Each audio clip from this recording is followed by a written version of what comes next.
Monsieur Serge Sion, vous êtes ancien chercheur français au CNRS. Je vous remercie infiniment d'avoir eu la gentillesse d'accorder cet entretien à la radio francophone iranienne. Monsieur Tion, la Syrie fait l'objet ces jours-ci d'une nouvelle série d'attentats, d'explosions terroristes. Deux attentats ont secoué hier capitale syrienne Damas et un autre attentat a secoué le lendemain l'autre ville syrienne Alep. À l'intérieur de la Syrie, le pouvoir en place accuse l'Arabie Saoudite et le Qatar de vouloir mener des actes de sabotage pour déstabiliser la Syrie. Selon certaines informations diffusées par des médias occidentaux, l'Arabie Saoudite est en train d'envoyer, d'acheminer des armes pour en fait des groupes armés à l'intérieur de la Syrie. Quelle est votre analyse sur le sujet, s'il vous plaît? Eh bien, écoutez, ce n'est jamais qu'une étape de plus, parce que, en fait, ça fait, si j'ai bien compris, à peu près 1 an que cette offensive contre la Syrie et contre le régime de Damas a été déclenchée.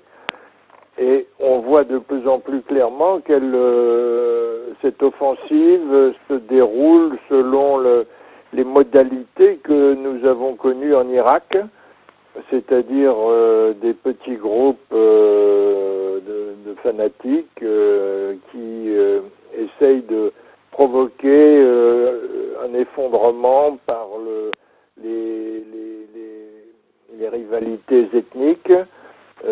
Donc il s'agit de démolir la fabrique sociale de la Syrie.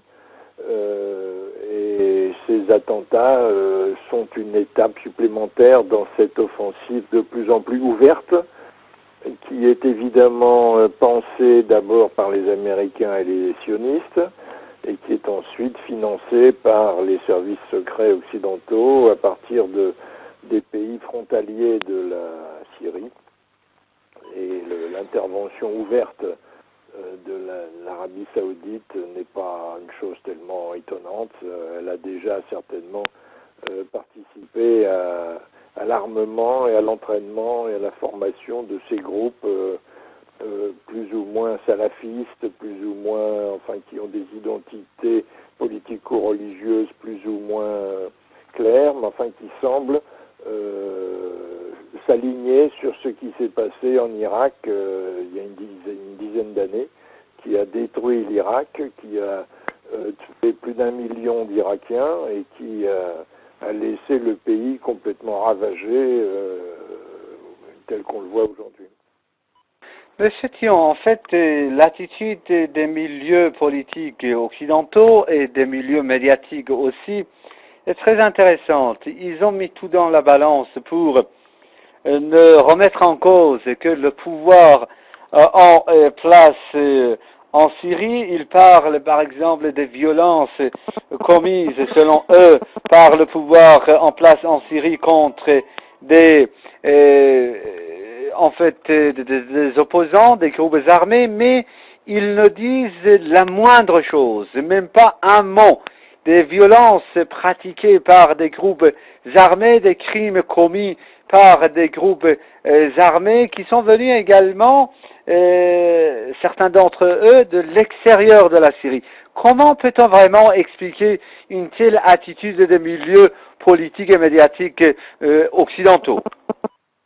Mais parce que les criminels ne vont pas crier sur les toits qu'ils sont en train de commettre des crimes. Donc les Occidentaux qui organisent, financent, arment, entraînent ces groupes-là, évidemment, à la rigueur, les présentent comme des victimes. Mais enfin, en réalité, les Occidentaux ne veulent pas reconnaître la responsabilité qu'ils ont pris par exemple très ouvertement en Libye, et puis là, comme l'enjeu est beaucoup plus gros et qu'on n'est pas certain de gagner, alors ils font ça dans la discrétion, et c'est les services spéciaux qui s'occupent de ces questions-là. Monsieur Thion, une dernière question. Peut-on dire que les pays occidentaux, les États-Unis, la France, la Grande-Bretagne, en particulier et leurs satellites dans la région, comme par exemple l'Arabie Saoudite et le Qatar, échouaient dans leur tentative au sein du Conseil de sécurité de l'ONU parce que ils ont été heurtés au refus de la Russie et de la Chine. Ils ont désormais comme stratégie de vouloir en fait acheminer la Syrie vers une guerre civile. Oui, c'est ça, exactement.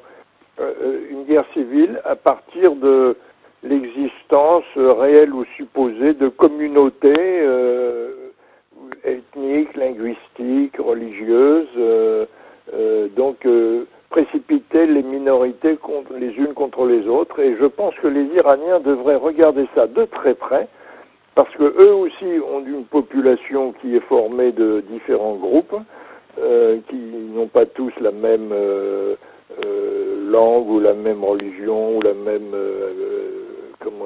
la même solidarité tribale ou ethnique.